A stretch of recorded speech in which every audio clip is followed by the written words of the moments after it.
பேராசிரியர் மருதநாயகம் அவர்கள் MA PhD Tamil மொழி, எம்ஏ பிஹெச்டி ஆங்கில மொழியில் முதுமுனைவர் டிலிட், அத்தோடு பாண்டிச்சேரி பல்கலைக்கழக ஆங்கில மொழி பீடத்தின் தலைவராகவும் பேராசிரியராகவும் பணியாற்றியவர். Officer in charge central institute of classical Tamil செம்மொழி. மற்றது director Pondicherry institute of linguistics and culture. இதோ பேராசிரியர் மருதநாயகம் அவர்கள் தன்னுடைய ஆய்வுக் கட்டுரையும் சொற்பொழிவையும் சிறப்பு சொற்பொழிவையும் நடத்துகிறார். இந்த வாய்ப்பிற்காக லண்டன் சிவன் கோயில் அறக்கட்டளையினருக்கும் மலேசிய இந்து சங்கத்தினருக்கும் முதலில் என்னுடைய நன்றியை தெரிவித்துக் கொள்ளுகிறேன். நான் என்னுடைய உரைக்காக, சிறப்புரைக்காக எடுத்துக்கொண்டுள்ள தலைப்பு தமிழ் இலக்கிய மரபிலே திருமுறைகளின் செல்வாக்கு என்பதாகும்.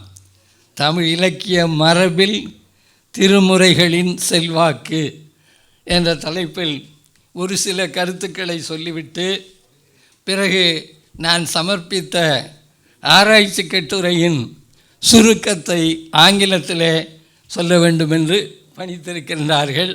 அதை முறையாக செய்வேன் என்று உங்களுக்கு உறுதி கூறுகிறேன். தமிழ் இலக்கிய மரபிலே திருமுறைகளின் பங்கு என்ன என்பதை பார்க்கும்போது இந்த 12 திருமுறைகளை நாம் பக்தி பணுவல்களாக மட்டுமல்லாமல், இசைப்பாடல்களாக மட்டுமல்லாமல், அறம் கூறும் நூல்களாக, அறநூல்களாக மட்டுமல்லாமல், வாழ்வியல் அறங்களை சொல்லுகின்ற, வாழ்வியல் விழுமியங்களை சொல்லுகின்ற வாழ்க்கை நூல்களாக மட்டுமல்லாமல், புரட்சியையும் புதுமையையும் சொல்லுகின்ற ரிஃபார்மிஸ்ட் அண்ட் ரெவல்யூஷனரி ரைட்டிங்ஸாகவும் பார்க்க முடியும். ஆனால் இந்த உரையில் நான் அவைகளை பேரிலக்கியங்களாக, அவைகளை இலக்கியங்களாக பார்க்க முயல்கிறேன்.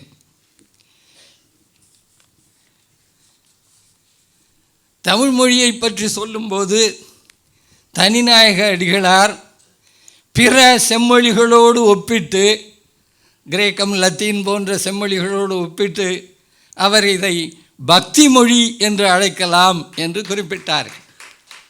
கிரேக்கம் தத்துவ மொழியானால், லத்தீன் சட்ட மொழியானால், எபிரேயம் சமய மொழியானால், ஒரு சமய மொழியானால், எபிரேயர்கள் அவர்களுடைய சமயத்தை பற்றி மட்டும்தான் பேசுவார்கள், யூத சமயத்தை பற்றி மட்டும்.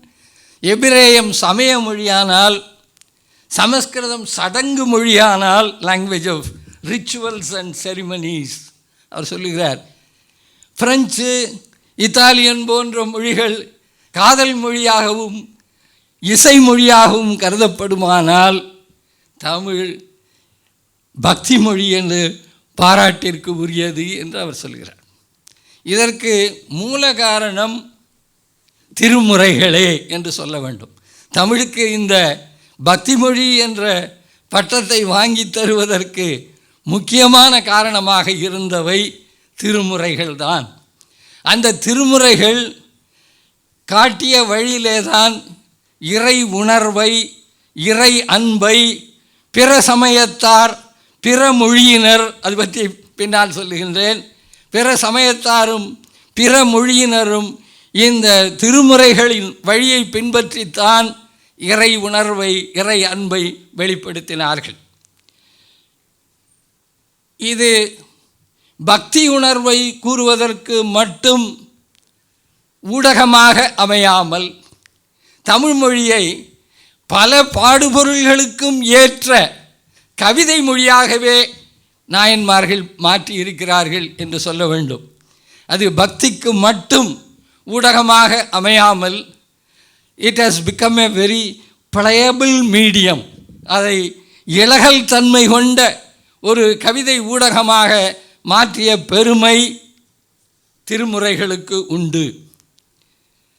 திருமூலரை பற்றி சொல்லும்போது he is the morning star of the பக்தி மூவ்மெண்ட் என்று சொல்லுவார்கள். பக்தி இயக்கத்தின் விடிவெள்ளி என்று. அதற்கு காரணம் அவர் பக்தி உணர்வை சொல்லுவதோடு பக்தியை பற்றி பேசுவதோடு அமையாமல் வாழ்க்கையின் பல கூறுகளை பற்றியும் எந்தெந்த விதமாக கவிதை வடிவத்திலே சொல்ல வேண்டும் என்று வழிகாட்டியாக அமைந்திருக்கின்றார். எனவே இதனை பக்தி மொழியை கவிதை மொழியாக மாற்றிய பெருமை திருமூலர், காரைக்கால் அம்மையார், சுந்தரர், அப்பர், மணிவாசகர் ஆகிய எல்லோருக்குமே அந்த சிறப்பு உண்டு, அந்த பெருமை உண்டு. இந்த திருமுறைகளை பற்றி சொல்லும்போது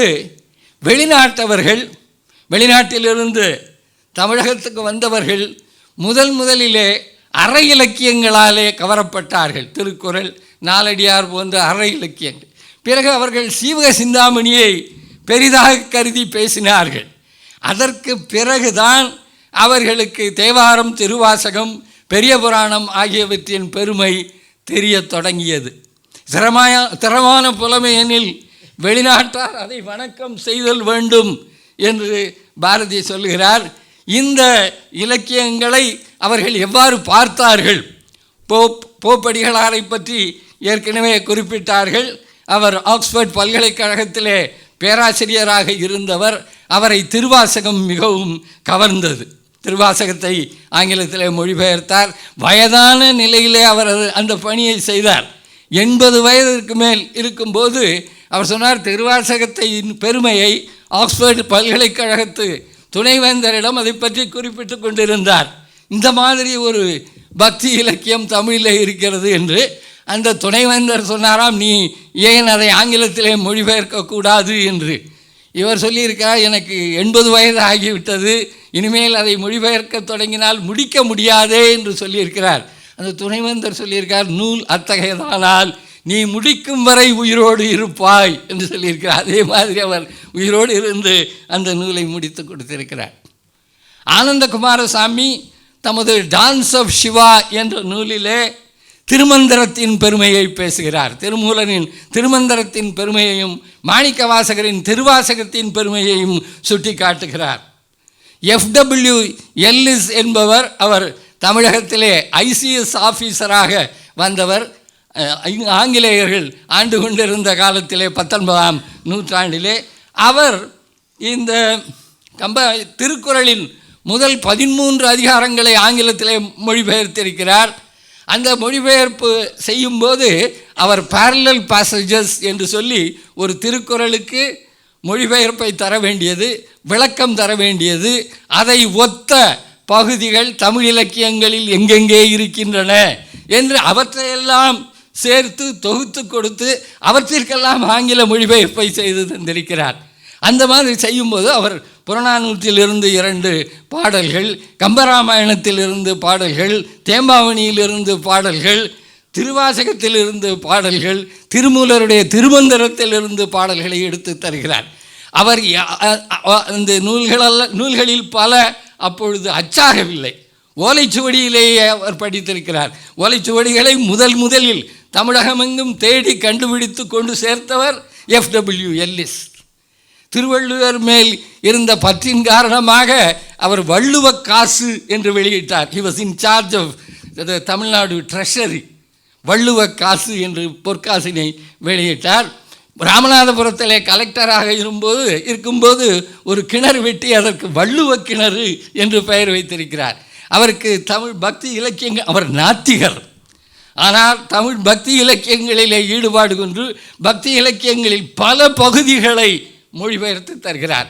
அவருடைய இந்த 13 அதிகார திருக்குறள் மொழிபெயர்ப்பிலும் சரி, பின்னால் தமிழ் யாப்பிலக்கணத்தை பற்றி ஒரு நூல் விட்டு சென்றிருக்கிறார். இந்த யாப்பிலக்கணம் பற்றிய நூலிலே யாப்பிலக்கணங்களை கூறி வெண்பாவின் இலக்கணம் இது, விருத்தப்பாவின் இலக்கணம் இது என்றெல்லாம் சொல்லிவிட்டு ஒவ்வொன்றிற்கும் சான்று பாடல்கள் எடுக்கின்றார் தமிழ் இலக்கியங்களிலிருந்து. அவற்றிற்கெல்லாம் வேறு மொழிபெயர்ப்பை தருகின்றார். இந்த மாதிரி பணியை செய்தவர் மணிவாசகரிடமிருந்தும் திருமூலருடைய திருமந்திரத்திலிருந்தும் நாம் இப்பொழுது எந்தெந்த பாடல்கள் சிறந்தவை என்று நினைக்கின்றோமோ அந்தந்த பாடல்களை தேர்ந்தெடுத்து கொடுத்திருக்கின்றார். அவர்தான் தமிழின் முதல் திறனாய்வாளர் என்று சொல்ல வேண்டும். தலை சிறந்த திறனாய்வாளராக செயல்பட்டிருக்கிறார். அன்பும் சிவமும் இரண்டென்பர் அறிவிலார், அன்பே சிவம் என்பது ஆறும் அறிகிறார். அந்த பாடலை கொடுக்கிறார் திருமூலருடைய திருமந்திரத்திலிருந்து. மாணிக்க வாசகரிடமிருந்து வானாகி மண்ணாகி வெளியாகி வெளியாகி என்று கொடுத்து மொழிபெயர்ப்பு தருகிறார். இவர் FW எல்லிஸ் திருமந்திரத்தையும் திருவாசகத்தையும் பாராட்டி இந்த மாதிரி எழுதியிருக்கிறார். பெரிய புராணத்திற்கு வந்தோமானால் பெரிய புராணத்தை பாராட்டுவோர் பல காலம் இல்லாமல் இருந்தார்கள். ஆனால் நாமே பெரிய புராணத்தை குறைவாக மதிப்பீடு செய்கின்ற நிலையை உண்டாக்கி இருந்தார்கள். அது வேறு அரசியல் சமுதாய சூழ்நிலைகள் காரணமாக பெரிய புராணம் குறைவாக மதிப்பிடப்பட்டது. அந்த காலத்திலும் பெரிய புராணத்தை சிறப்பை எடுத்து சொல்லி பிரான்சுவா குரோ என்பவர், அவர் பாண்டிச்சேரியில் பிரெஞ்சு இன்ஸ்டிடியூட்டில் பணி செய்தவர். அவர் சேக்கிழாரை பற்றி ஒரு நீண்ட கட்டுரை, சேக்கிழாரின் பெரிய புராணத்தை பற்றி, சேக்கிழார்ஸ் ஸ்காலர்ஷிப் as revealed in பெரிய புராணம், பெரிய புராணத்திற்காக அவர் எத்தனை ஆராய்ச்சி செய்திருக்கிறார், அவர் எப்படி அந்த ஃபோக் ட்ரெடிஷன் அதற்கு போயிருக்கிறார். நாயன்மார்களின் வாழ்க்கை வரலாறுகளை காணுவதற்காக, வரலாற்று நிகழ்ச்சிகளை கொண்டு வருவதற்காக ஃபோக் ட்ரெடிஷன் ஆராய்ச்சி செய்திருக்கிறார். அவருடைய அந்த நாயன்மார்களுடைய இலக்கியங்களை எல்லாம் நுட்பமாக படித்து வரலாறாக மீட்டுருவாக்கம் செய்திருக்கிறார் என்று இந்த பிரான்சுவா குரோ பாராட்டுகிறார். பிரான்சுவா குரோ என்ற பிரெஞ்சு அறிஞர், அவர் தமிழ் இலக்கியத்தை 20 நூற்றாண்டு தமிழ் இலக்கியங்களையும் படித்தவர். அவர் காரைக்கால் அம்மையாரை பற்றியும் ஒரு நீண்ட கட்டுரை எழுதியிருக்கிறார். காரைக்கால் அம்மையாரின் அற்புத திருவந்தாதியின் சிறப்பை பற்றி நீண்ட கட்டுரை எழுதுகிறார். எனவே இந்த திருமுறைகளின் சிறப்பு வெளிநாட்டு அறிஞர்களாலே உணரப்பட்ட ஒன்று என்பதை நாம் தெரிந்து கொள்ள வேண்டும்.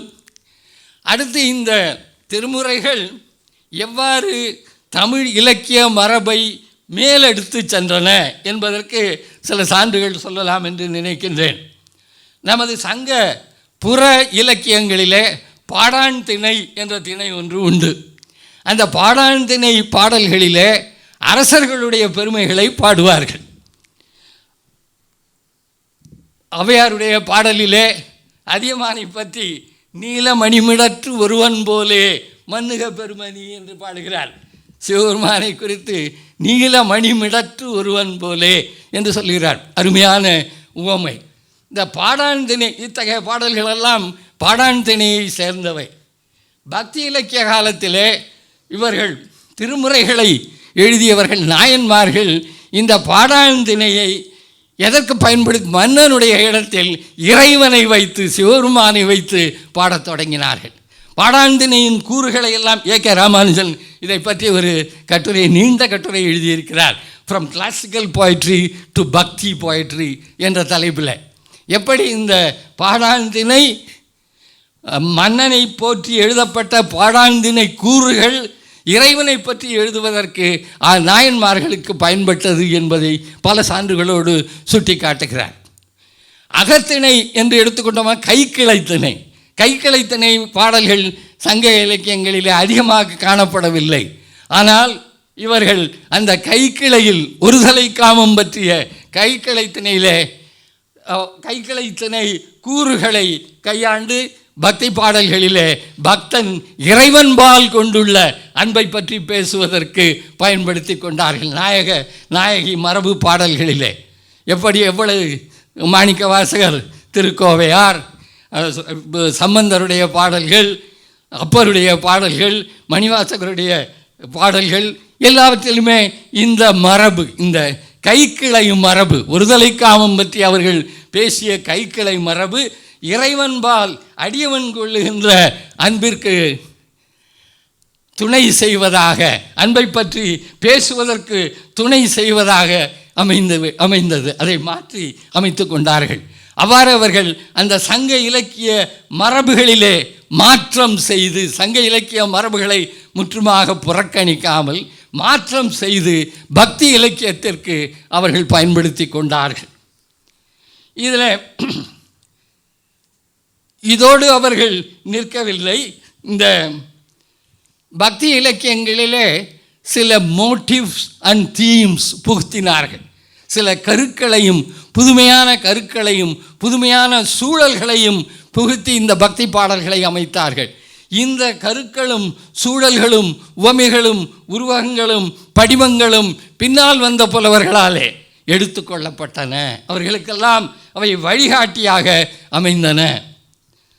இந்த பக்தி இலக்கியங்களிலே வருகின்ற இந்த கூறுகள் என்று பார்க்கும்போது இறைவனின் அடியவன் அடையும் துன்பங்கள், த miseries that a bhakta faces in his spiritual journey, அவனுக்கு ஏற்படும் துன்பங்கள், அவன் சோர்வடைதல், he is found in a depressed mood on occasions, இறைவனுடைய அருள் கிட்டவில்லையே என்று சோர்வடைந்து போதல், நம்பிக்கை இழத்தல், almost he loses his faith in God, அந்த நிலைக்கு போகுதல், தன் குறைகளையும் குற்றங்களையும் மிகைப்படுத்தி பேசுதல், நான் பெரும் பாவி, நான் அந்த பாவங்களை செய்திருக்கிறேன், இந்த பாவங்களை அடாத செயல்களை எல்லாம் செய்திருக்கிறேன் என்று அந்த செயல்களை எல்லாம் அவர்கள் செய்திருக்க முடியாது.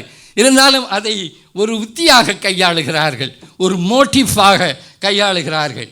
பிற அடியார்களின் பெருமையை வியந்து பாராட்டி பேசுதல், குருவின் துணையை நாடுதல், இறுதியிலே இறைவனின் அருளை பெற்று அந்த ஐக்கிய நிலையில் அடைகின்ற ஆனந்தத்தை பற்றி பேசுதல், பியாட்டிடியூட், ஸ்டேட்ஸ் ஆஃப் பியாட்டிடியூட், அதை பற்றி பேசுதல். மாணிக்க வாசகருடைய பாடல்களிலே இவையெல்லாம் வர காணலாம். குருவை நாடுதல், குருவின் சிறப்பு, குருவின் தேவை பற்றி எல்லாம் திருமூலர் திருமந்திரத்திலே பேசுகிறார். இந்த மோட்டிவ்ஸ் அண்ட் தீம்ஸ், இந்த உவமைகள், சிமிலிஸ் எல்லாம் பின்னால் வருகின்ற பக்தி கவிஞர்களால் மட்டுமல்ல, எல்லா கவிஞர்களாலுமே, எந்த பாடுபொருளை கூறுகின்ற பேசுகின்ற கவிஞர்களாலுமே கையாளப்பட்டன. அந்த மாதிரி இவர்கள் அந்த தமிழ் இலக்கிய மரபை பேணியதோடு அல்லாமல் புது வழிகளையும் காட்டினார்கள். ஒரு சான்று சொல்ல நினைக்கின்றேன். இந்த பக்தி பாடல்களிலே, நாயன்மார்கள் பாடுகின்ற பாடல்களிலே இறைவனை பழிப்பது போல புகழ்ந்து உரைத்தல் என்னும் ஒரு உத்தி. ஆங்கிலத்தில் சேக்ரட் ப்ரொஃபேனிட்டிஸ் என்று சொல்லுவார்கள், புனித பழிப்புரை என்று. அதை இறைவனை எவ்வளவு தரக்குறைவாக பேச முடியுமோ அவ்வளவு தரக்குறைவாக பேசுவது, இறைவன் மேல் இல்லாத பழிகளை எல்லாம் சுமத்துவது, இறைவனை நண்பனை போல் பாவித்து சுந்தரர் எழுதிய கவிதைகள் உண்டு. சுந்தரரை இந்த உத்தியை கையாளுகின்ற கவிதை இவரிடம் இருக்கிறது. மணிவாசகர் கையாளுகிறார், அப்பர் கையாளுகிறார், சம்பந்தரும் கூட கையாளுகிறார். ஆனால் சுந்தரர் தான் இதை சிறப்பான முறையிலே கையாளுபவர் என்று சொல்ல வேண்டும். அவரை நான் த லாரியேட் ஆஃப் சேக்ரட் ப்ரொஃபேனிட்டிஸ் என்றே சொல்லுவேன், மாஸ்டர் ஆஃப் சேக்ரட் ப்ரொஃபேனிட்டிஸ். இந்த இறைவனை பழிப்பது போல் புகழ்கின்ற நிலையில் உச்சத்தை கண்டவர் சுந்தரர். அவருடைய பாடல்கள் உங்களுக்கு தெரியும். சரி, சில பாடல்களே, எனக்கு நீ ஒரு கண்ணை மட்டும்தான் தந்தாய், இன்னொரு கண்ணை ஏன் தரவில்லை என்று கேட்கிறார். நான் உன்னையே நம்பி வந்து விட்டேன், பிற தெய்வங்களிடம் நான் போவதில்லை, நீ ஆனால் என்னுடைய வேண்டுகோள்களை காதில் போட்டுக்கொள்வதாகவே தெரியவில்லை, நீ என்னை வாழ வை, நீ என்னை வாழ வைக்காவிட்டால் நீ வாழ்ந்து விடுவாயா, நான் பார்த்து விடுகிறேன் என்கிறார். ஒரு கவிதையில் நீ என்னை வாழ வைக்காவிட்டால் நீ வாழ்ந்து விடுவாயா, நான் பார்க்கிறேன் என்று சிவபெருமானிடம் பேசுகிறார். இந்த மாதிரி இந்த பழிப்பது போல் புகழ்ந்துரைப்பது ஆங்கில கவிதைகளிலும் உண்டு. ஆனால் இந்த அளவுக்கு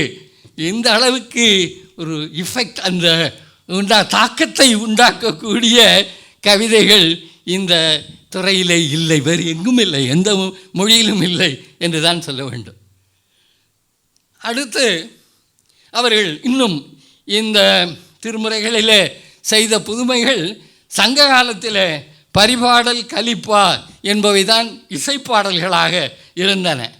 சிலப்பதிகாரத்தில் காணல் வரியிலே இசைப்பாடல்கள் இடம்பெற்றுள்ளன, உங்களுக்கு நன்றாக தெரியும். அந்த வடிவம் மாறி காரைக்கால் அம்மையார், அது காரைக்கால் அம்மையார் அவற்றை படித்திருக்க வேண்டும். அவர் தமது மூத்த திருப்பதிகங்களிலே இசைப்பாடலை அதை அடிப்படையாக கொண்டு மீட்டுருவாக்கம் செய்து கொள்ளுகிறார். அவர் அந்தாதியை முதலில் அறிமுகம் செய்து வைத்தவர் காரைக்கால் அம்மையார் தான். அந்தாதி என்னும் இலக்கிய வகையே, அந்தாதி என்பது சமஸ்கிருத சொல், ஆனால் சமஸ்கிருதத்தில் அந்தாதி என்னும் இலக்கிய வகை கிடையாது. சொல் வட சொல், ஆனால் பொருள் தமிழருடையது. அந்த இலக்கிய வகையை, சிற்றிலக்கிய வகையை, சிற்றிலக்கிய உத்தியை கையாண்டவர், முதலில் கையாண்டவர் காரைக்கால் அம்மையார். அடுத்த காரைக்கால் அம்மையார் இந்த மாதிரி புதுமைகளை செய்ததோடு அவரும் பல வழிகளை காட்டியிருக்கின்றார். பலவிதமான நான் சொன்ன அந்த தீம்ஸ் அண்ட் மோட்டிவ்ஸ் காரைக்கால் அம்மையாரிடமிருந்து பின்னால் வந்த புலவர்களாலே எடுத்துக்கொள்ளப்பட்டது. ஆதிசங்கரர் காரைக்கால் அம்மையாரிடமிருந்து பல உத்திகளை கற்றிருந்திருக்கார். அதை பற்றி இன்னொரு உரையில் சொல்லலாம் என்று நினைக்கின்றேன். அப்பர் சில இலக்கிய வகைகளை உள்ளே கொண்டு வந்திருக்கின்றார். திருக்குறுந்தொகை, திருநேரிசை, திருவிருத்தம், திருத்தாண்டகம் ஆகிய புது வகை பாடல்களை அப்பர் தொடங்கினார். திருவிருத்தம் முதலியவை கட்டளை கலித்துறை பாடலாக அமைந்தவை. ஆழ்வாரின் திருநெடுந்தாண்டகம், திருக்குறுந்தாண்டகம் எல்லாம் நாவரசரை அடியொற்றி எழுந்தவை. அப்பரை அடியொற்றித்தான் வைணவர்கள் இந்த நெடுந்தாண்டகம், திருக்குறுந்தாண்டகம் போன்ற இலக்கிய வகைகளை உண்டாக்கி கொண்டார்கள். இவ்வாறெல்லாம் சங்க இலக்கியங்களிலிருந்து பெற்ற மரபை திருமுறைகள் விரிவாக்கம் செய்து கொண்டு புதிய உத்திகளையும் புதிய தீம்ஸ் அண்ட் மோட்டிவ்ஸ்களையும் உள்ளே புகுத்தினர் என்று சொல்ல வேண்டும்.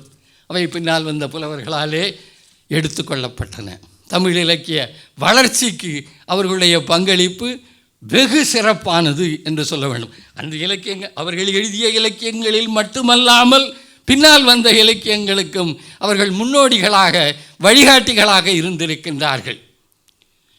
இன்னொன்று சிறப்பான ஒரு செய்தியையும் சொல்ல வேண்டும்.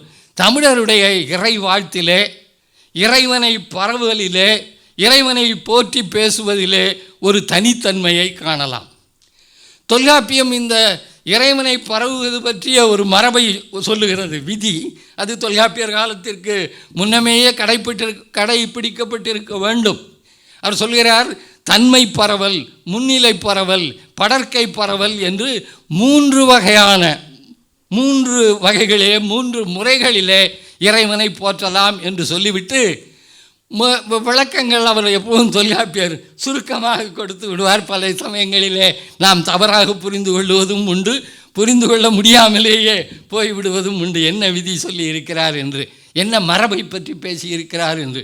இதில் முன்னிலை பரவல் என்பது இறைவனை முன்னிலைப்படுத்தி பாடுவது, இறைவனை விழித்து பாடுவது, நீ என்று இறைவனோடு நேருக்கு நேர் பேசுவதாக பாடுவது. பொன்னார் மேனியனே, புலித்தோலை அரைக்கசைத்து மின்னார் செஞ்சடை மேல் மிளிர்கொன்றை அணிந்தவனே, மன்னே மாமணியே, மழபாடியுள் மாணிக்கமே, அன்னே உன்னையல்லால் இனி யாரை நினைக்கேனே. இது முன்னிலை பரவல். படர்க்கை பரவல் என்பது 3ஆம் இடத்துல, 3rd person. இறைவனை அவன் என்று, நீ என்று சொல்லாமல் அவன் என்று சொல்லி பாராட்டுவது. உலகலாம் உணர்ந்து ஓதற்கு அறியவன், நிலவுலாவிய நீர்மலி வேணியன், அலையில் சோதியன் அம்பலத்தாடுவான், மலர் சிலம்படி வாழ்த்தி வணங்குவாம் என்று பாடுவது பெரிய புராண பாடல். இது தன்மை பரவல் என்பது என்ன என்று கேள்வி. இறைவன் தன்னையே போற்றி பாடுவதா?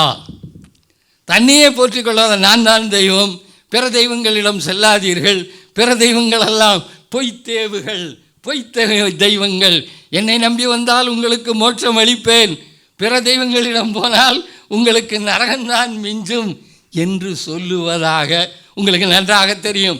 எந்தெந்த சமய நூல்களிலே இத்தகைய வரிகள் வருகின்றன. இறைவன் தன்னையே புகழ்ந்து பேசிக்கொள்ளுவதாக. ஆனால் அவர் பேராசிரியர் சொல்லுகிறார், இந்த தன்மை பரவலுக்கு அவர் விளக்கம் தருகிறார். பேராசிரியருங்கிற உரையாசிரியர், தொல்காப்பியத்துக்கு உரை எழுதியவர்களிலே தலை சிறந்தவர் பேராசிரியர் என்று சொல்லும். கவிதை உணர்வு கொண்டவர், கவிதை இயலை முற்றுமாக அறிந்தவர். அவர் பல சிறப்பான கருத்துக்களை, கவிதை பற்றி பல சிறப்பான கருத்துக்களை சொல்லியிருக்கிறார். மேலே அறிஞர்களெல்லாம் சொல்லாத கருத்துக்கள். பல நூற்றாண்டு சோதனைகளுக்கு பிறகு மேலை அறிஞர்கள் கோல்ரிட்ஜ் போன்றவர்கள் கொண்டு வந்த முடிவுகளை பேராசிரியர் எளிதாக சொல்லிக்கொண்டு செல்கிறார். அவர் சொல்கிறார், இறைவன் தன்னையே போற்றிக் கொள்வதாக பாடுவது தமிழ் மரபு அன்று. அப்போ தன்மை பரவல் என்றால் என்ன? அந்த பக்தன் அல்லது இறையடியான் இந்த பாடும்போது அடியவரை தன்னையொத்த இறைவனின் அடியார்களை முன்னிலைப்படுத்தி அவர்களை பாராட்டி பாடுவதுங்கிறார். இது இறைவன் நிலையில் இறைவன் அடியார்களை வைத்து பாடுவது, அதுதான் தன்மை பரவல் என்று சொல்கிறார். அது தன்மை பரவல் என்றால், தன்மை பரவலுக்கு அது இலக்கணம் என்றால் பெரிய புராணம் அதற்கு இலக்கியம். அடியார்களை பற்றிய ஒரு முழு நூல், முழு கவிதை இலக்கியம் பெரிய புராணம் ஒன்றுதான். எந்த மொழியிலும் கிடையாது. இங்கே இந்திய மொழிகளிலும் கிடையாது, வேற்று மொழிகளிலும் கிடையாது. இது அந்த தன்மை பரவலுக்கு அரிய சான்று என்பதற்காக சொல்கிறேன். இது முன்னிலை பரவலும் படற்கை பரவலும் இருக்கின்றன. பரவலாக தன்மை பரவல் தவறாக புரிந்து கொள்ளப்பட்டதோ என்னவோ தெரியவில்லை. இறைவன் தன்னையே போற்றி பேசுவதா அது ரொம்பவும் அருவருப்பாக இருக்கும். சில சமயங்களிலே அந்த சமய நூல்களை படிக்கும், அவற்றை நான் குறிப்பிட விரும்பவில்லை. எந்தெந்த சமய நூல்களில் எவ்வாறு இருக்கிறது இறைவன் தன்னை பற்றி பேசிக்கொள்வது என்பது, தன்னையே போற்றி கொள்வது என்பது உங்களுக்கு தெரிந்த இலக்கியங்கள் தான் அவை. இந்த ஒரு தனித்தன்மை, தெய்வத்தை பரவலிலே ஒரு தனித்தன்மை, அடியார்களை பரவுவதன் மூலம் தெய்வத்தை பரவுவது என்ற உத்தி. இன்னொரு சிறப்பு கூறு என்று சொல்லுவோமானால், செவ்விலக்கியங்களிலேயே மேலை மொழி செவ்விலக்கியங்களிலேயே தலை சிறந்த இலக்கியம் என்று மேலை அறிஞர்கள் கருதுவது டான்டே எழுதிய டிவைன் காமெடி என்பதாகும். இந்த டான்டே எழுதிய டிவைன் காமெடி 3 பகுதிகளை கொண்டது. முதல் பகுதி இன்ஃபர்னோ, நரகத்தை பற்றியது. அந்த நரகத்தை பற்றிய பகுதியிலே அவர் என்ன செய்கின்றார் என்றால், எளிய சொற்களை கொண்டு வருவார். அரிய உவமைகள், அன்றாட வாழ்க்கையிலிருந்து எடுக்கப்பட்ட உவமைகள். அதுதான் டான்டேயோட டிவைன் காமெடியில் பெரும் சிறப்பு என்பது என்று அவர்கள் சொல்லுவது. எளிய உவமைகள், யதார்த்தமான உவமைகள், அன்றாட மனித வாழ்க்கையிலிருந்து எடுக்கப்பட்ட இல்பொருள் உவமைகள் அல்ல. அந்த மாதிரியான உவமைகளை சொற்சிக்கனத்தோடு சொல்லிக்கொண்டே செல்வார். இது முதல் பகுதியிலே இதை செய்கின்றார். இரண்டாவது பகுதி பர்கட்டோரியோ என்று சொல்லப்படுவது. அதில் என்ன செய்கின்றார் என்றால், தத்துவ கருத்தை தத்துவமாகவே சொல்லிக்கொண்டு செல்கிறார். கவிதையாக மாற்றுவது இல்லை. Thoughts as thoughts, not thoughts as poetry, அப்படி சொல்லிக்கொண்டு போகிறார். இந்த மாதிரியும் கவிதை எழுத முடியும் என்று எலியட் பேசுகிறார். தத்துவத்தை தத்துவமாகவே சொல்லுவதும் கவிதையாக அமையலாம் என்று சொல்கிறார். மூன்றாவது பகுதி அவர் பாரடிசோ என்பதாகும். இந்த பாரடிசோ என்ற பகுதியில் இறைவனோடு இணைந்து அதனால் பெறுகின்ற இன்பத்தை இருந்தன, ராரிஃபைடு ஸ்டேட்ஸ் ஆஃப் பியாட்டிடியூட் என்று சொல்லுகிறார்களே, அந்த நிலையை பாடுவது. இறைவனோடு ஐக்கியமடைந்த நிலையிலே இணைந்து நின்று எக்களிப்போடு பாடுவது. அந்த மாதிரி இந்த 3 பகுதிகளிலும் அவர் 3 விதமான உத்திகளை கையாளுகிறார். நம்முடைய இந்த கண்ணோட்டத்தில் நம்முடைய திருமுறைகளை பார்ப்போமானால், திருமூலர், மாணிக்கவாசகர் ஆகியோருடைய பாடல்களிலே இந்த 3 விதமான உத்திகளையும் காணலாம். 3 விதமான கவிதைகளையும் காணலாம். தத்துவத்தை தத்துவமாகவே சொல்லுகின்ற கவிதைகளும் இருக்கின்றன. சொற்சிக்கனத்தோடு அழகிய உண்மைகளோடு சொல்லுகின்ற கவிதைகளும் இருக்கின்றன. ஐக்கியமடைந்த நிலையில் ஆனந்தமாக மாணிக்கவாசகர் பாடுகின்ற பகுதி திருவாசகத்திலே இறுதியிலே வருகிறது. எனவே அவர் டான்டே மட்டுமே சாதித்த ஒரு சாதனையை திருமுறைகள் பல சாதிக்கின்றன என்பதை நாம் புரிந்து வைத்துக் கொள்ள வேண்டும். இந்த மாதிரியான உத்திகள். இன்னொன்று, அவர்கள் சமயத்திற்கும் இலக்கியத்திற்கும் உள்ள தொடர்பை பற்றி பேசும்போது சமய இலக்கியங்களை 3 வகைகளாக பிரிக்கின்றார்கள். முதல் வகை என்று சொல்வது சமய கருத்துக்களை தெளிவுபடுத்துவதற்காக எழுதப்பட்ட நூல்கள். அது இறைவனின் கூற்றாகவே அமைவதும் உண்டு. Authorised version of the Bible, Quran, Bhagavad Gita போன்ற சமய இலக்கியங்கள், இவைகளை அவர்கள் இலக்கியமாக எடையிடக்கூடாது என்று சொல்வார்கள். இந்த மேலை திறனாய்வாளர்கள் இந்த பைபிள் ஆஸ் லிட்ரேச்சர் என்றோ, குரான் ஆஸ் லிட்ரேச்சர் என்றோ, பகவத்கீதை ஆஸ் லிட்ரேச்சர் என்றோ எழுதி குறை காண முயல்வது தவறு என்று சொல்லி அந்த இதை இறைப்பது சமய கருத்துக்களை தெளிவுபடுத்த சொல்லுகின்ற இலக்கிய வகை முதலாவது. இரண்டாவது சமய இலக்கியம் என்று அவர்கள் சொல்லுவது டிவோஷனல் போய்ட்ரி, பக்தி பாடல்கள். இதில் அந்த பக்தி பாடல்கள் என்று ஆங்கிலேயர்கள் பாடியிருக்கிறார்கள். ஹெர்பர்ட் என்பவர் பக்தி பாடல்களை பாடியிருக்கிறார். வான் என்பவர் வெறும் பக்தி பாடல்களை பாடியிருக்கின்றார். நான் மனிதனை பாடமாட்டேன் என்று ஹெர்பர்ட் சொல்லுகிறார். இறைவனை பற்றி மட்டும்தான் டிவோஷனல் போய்ட்ரி பாடுகிறார். ஹாப்கின்ஸ் அந்த மாதிரி செய்திருக்கின்றார். ஆனால் இதில் ஒரு பெருங்குறை, அவற்றை இலக்கியமாக பார்க்கும்போது அவர்கள் இறை அன்பு என்ற ஒரு உணர்வை பற்றி மட்டும்தான் பேசுகிறார்கள், வேறு மனித உணர்வுகளை பற்றி பேசுவது இல்லை. All the other human emotions are ignored. அதனால் அது உயர்ந்த கவிதைக்கு அது தகுதியுடைய செயல் அன்று. மனித வாழ்வின் எல்லா கூறுகளை பற்றியும் பேச வேண்டும், மனித உணர்வுகள் எல்லாவற்றையும் பற்றி உயர்ந்த இலக்கியம் பேச வேண்டும் என்று சொல்லுவார்கள். எனவே இது இரண்டாவது வகை என்று ஒதுக்குகிறார்கள்.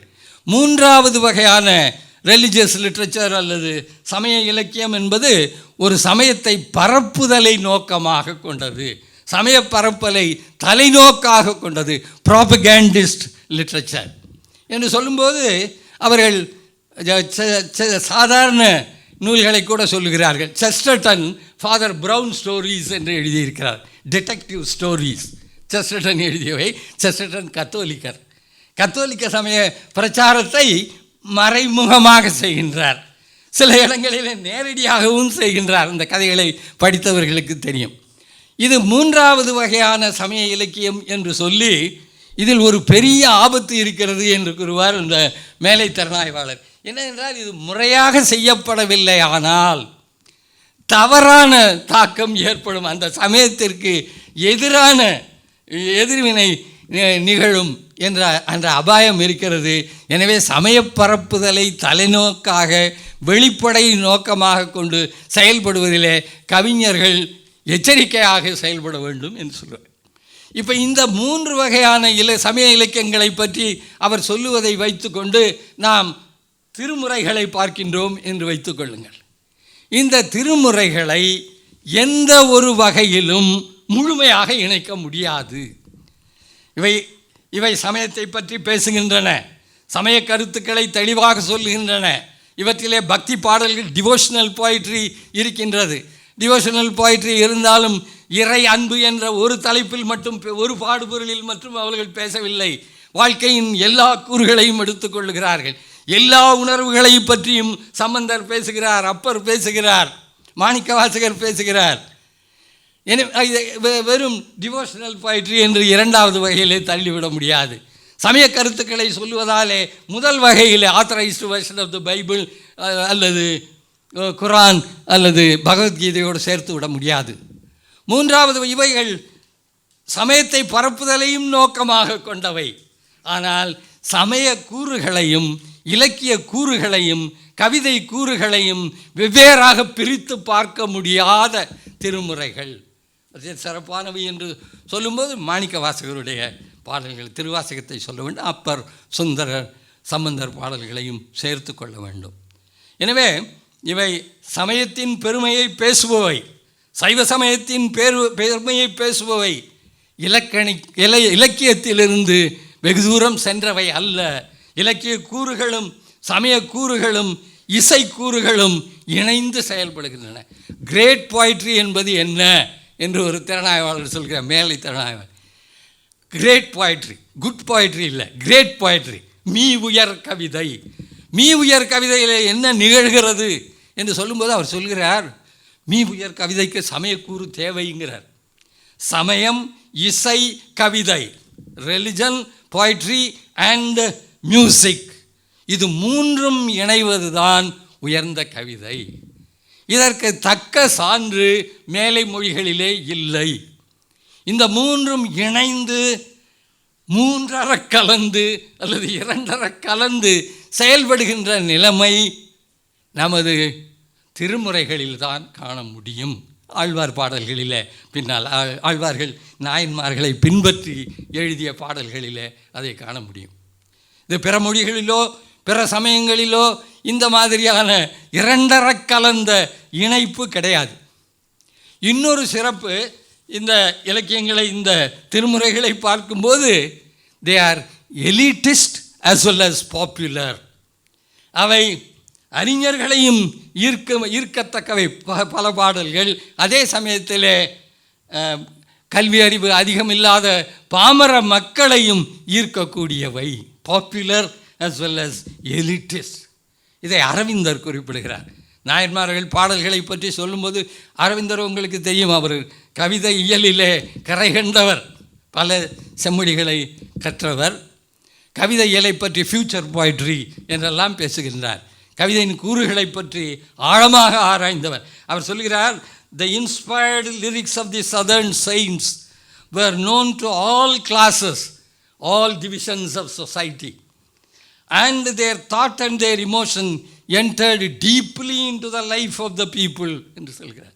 அவை மக்களின் வாழ்க்கையில் ஊடுருவி பாய்ந்தன. சாதாரண மக்களின் வாழ்க்கையிலும் அந்த நாயன்மார்களுடைய பாடல்கள் ஊடுருவி பாய்ந்தன என்று சொல்லுகிறார். சாதாரணமாக யாரையும் அரவிந்தர் பெரிதும் பாராட்ட மாட்டார். அந்த மாதிரி சொல்லி இன்னொன்று, இந்த திருமுறைகளின் இன்னொரு சிறப்பு கூறு என்று சொல்ல வேண்டுமானால்,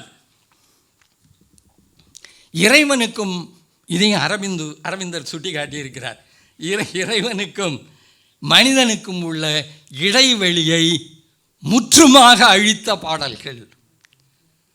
இறைவனுக்கும் மனிதனுக்கும் இடைத்தரகர்கள் பற்றி இங்கே பேச்சே இல்லை. அவர்களுக்கு இருந்த இடைவெளியை குறைத்த பாடல்கள் என்றார்.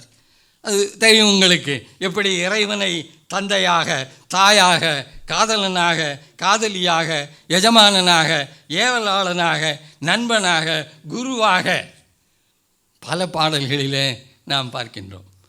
சுந்தரர் பாடலாகட்டும், அப்பர் சம்பந்தர் பாடல்களாகட்டும், இந்த மாதிரி நாயக பாவத்திலே பாடுகிறார்கள். காதலன் காதலியாக, குருவாக பாடுகிறார்கள், நண்பனாக, நெருக்கமான நண்பனாக பாடுகிறார். மனிதனுக்கும் இறைவனுக்கும் இருந்த இடைவெளியை முற்றுமாக போக்கிய தன்மை இந்த திருமுறைகளுக்கு உண்டு. அடுத்து வேறு இன்னும் சில கருத்துக்களை விட்டுவிடலாம் என்று நினைக்கின்றேன். வேறு ஒரு சமயத்தில் பார்த்து கொள்ளலாம். இப்பொழுது என்னுடைய ரிசர்ச் பேப்பரை பற்றி சுருக்கமாக சொல்லிவிடுகிறேன். அது காலம் சரியாக இது சுருக்கமாக அது சொல்லிடுறேன். அதை ஆங்கிலத்தில் சொல்லி இருக்கிறார்கள். அது நான் இங்கே அனுப்பிய 3 கட்டுரைகள் அனுப்பினேன். அதில் ஒரு கட்டுரை the Murugan cult and Gnanasambandar, how Gnanasambandar was accepted or was projected as an avatar of Murugan or Lord Subramanya. How did it take place over a long period of time? Sambandar doesn't refer to himself as an avatar of Subramanya. He doesn't refer to himself. He speaks like any other bhakta. But this happened much later. During his time, others didn't praise him as an avatar of Murugan. No. It happened a few centuries later. Even though that incident is mentioned there, that he got the milk of Umai, he was breastfed by Umai. He refers to that incident. And Shankara also, Adi Shankara also mentions that, how this Dhiravida Sisu was fed on the milk of Parvati.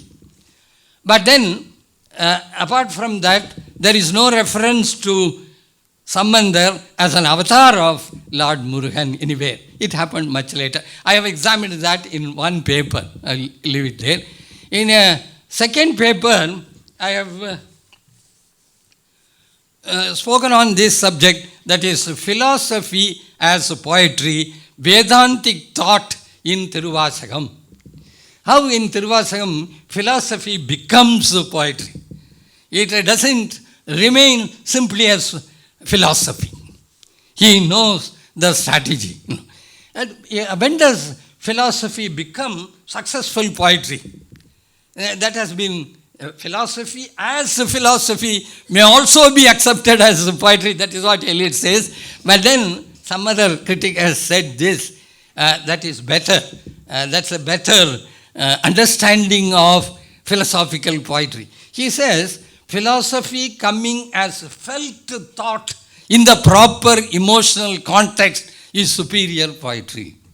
Philosophy coming as felt thought in the proper emotional context. Emotion should be attached.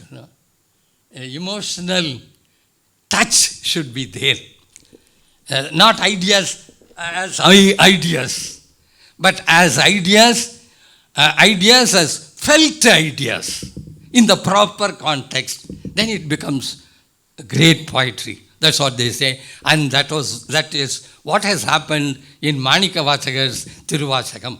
I have given a number of illustrative examples. He has taken many of his ideas from various Upanishads. He was a great scholar. Even though he spoke ill of scholarship. I am scared of scholarship, he says. Samudram, adai paathaale anjugren. But he was well versed in the Vedas and the Upanishads and in all the earlier writings that went before him. He was a great scholar. And how he converts the ideas that he gets from the Upanishads into rich poetry. I have given a number of examples, but I will stop with only one example, The Upanishad says, He is the one God, hidden in all beings and pervading all things. This is from one of the Upanishads. He is the self within all creatures but God, the ordainer of all deeds, the dweller in all beings, the witness, the knower, the alone, the one who is devoid of all qualities. Manikavasar says this, in a very simple way. Yehan, anehan, iraivanadi, vazhga.